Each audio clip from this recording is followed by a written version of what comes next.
જલાલપુરના અબ્રામામાં કરોડોના ખર્ચે નવનિર્મિત સ્પોર્ટ્સ કોમ્પ્લેક્સનું ઈ-લોકાર્પણ યોજાયું હતું। જો કે પોતાના મત વિસ્તારમાં બનેલા આ પ્રોજેક્ટનો કાર્યક્રમ જલાલપુરને બદલે નવસારી શહેરના ટાઉન હોલમાં યોજાતા જલાલપુરના ધારાસભ્ય આરસી પટેલે સ્ટેજ પરથી જ નારાજગી વ્યક્ત કરી હતી।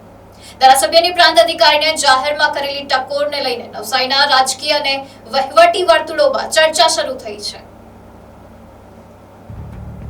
જલાલપુર તાલુકાના અબ્રામામાં કરોડોના ખર્ચે આધુનિક સ્પોર્ટ્સ કોમ્પ્લેક્સનું નિર્માણ કરવામાં આવ્યું છે। આ સંકુલના ઈ-લોકાર્પણ કાર્યક્રમનું આયોજન નવસારી શહેરના ટાઉન હોલ ખાતે કરવામાં આવ્યું હતું। કાર્યક્રમ દરમિયાન જલાલપુરના ધારાસભ્ય આરસી પટેલે સંબોધન કરતા કાર્યક્રમના સ્થળ અંગે પોતાની નારાજગી વ્યક્ત કરી હતી। તેમણે નવસારીના પ્રાંત અધિકારી જનમ ઠાકોરને સંબોધીને સ્ટેજ પરથી જ કહ્યું હતું કે આ કાર્યક્રમ જલાલપુરમાં રાખ્યો હોત તો કેટલું સારું થાત। ધારાસભ્યની આ જાહેર ટકોરથી કાર્યક્રમમાં હાજર લોકોનું ધ્યાન તેમની વાત તરફ ખેંચાયું હતું। આરસી પટેલે વધુમાં જણાવ્યું હતું કે ઉપરથી આવતી સૂચનાઓ જ ઘણી વખત મોટી તકલીફ બની જાય છે। સ્થાનિક વિસ્તારમાં પોતાની રીતે કાર્યક્રમ યોજવાની તક મળે તો મોટી સંખ્યામાં સ્થાનિક લોકો, બાળકો અને કાર્યકર્તાઓ ઉપસ્થિત રહી શકે અને કાર્યક્રમ વધુ ભવ્ય બનાવી શકે।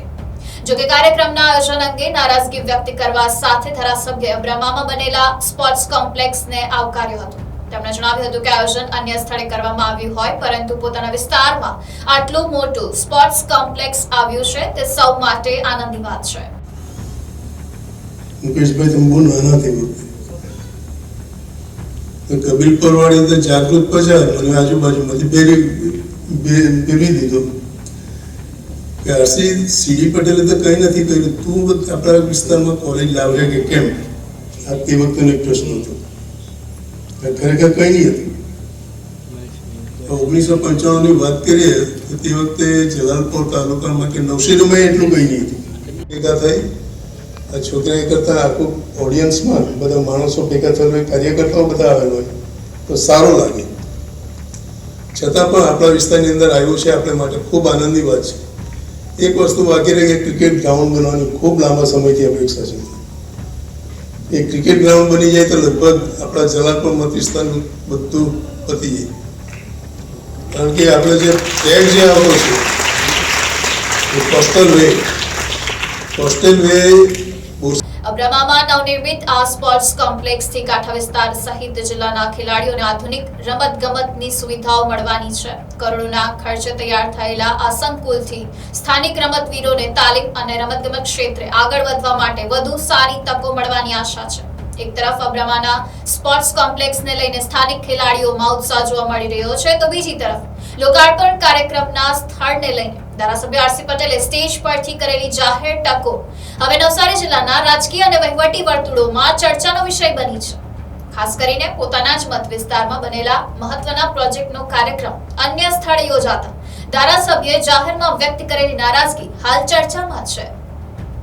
નવસારી ખાતે આજે નવસારી જિલ્લાના અબ્રામા ખાતે નવસારી જિલ્લા કક્ષાનું સ્પોર્ટ્સ કોમ્પ્લેક્સ ગુજરાત સરકારના નાયબ મુખ્યમંત્રી અને રમતગમત હવાલો સંભાળતા શ્રી હર્ષભાઈ સંઘવી અને બીજા એવા જ મંત્રી અમારા જયરામભાઈ ગામિત દ્વારા આજે ઈ લોકાર્પણનો કાર્યક્રમ યોજાયો।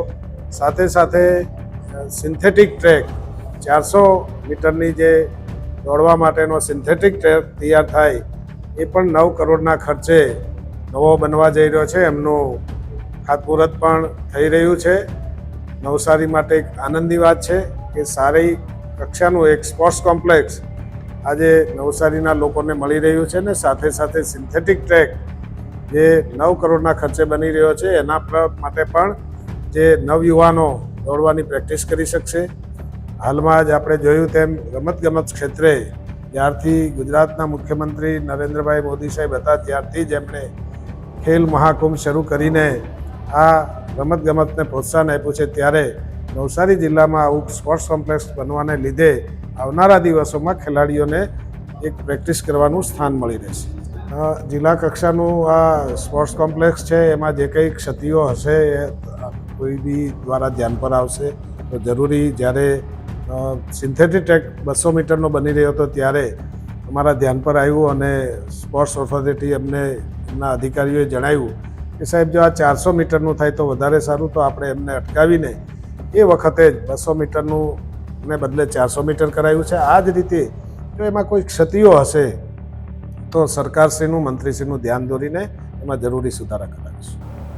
Report NDC news Navsari.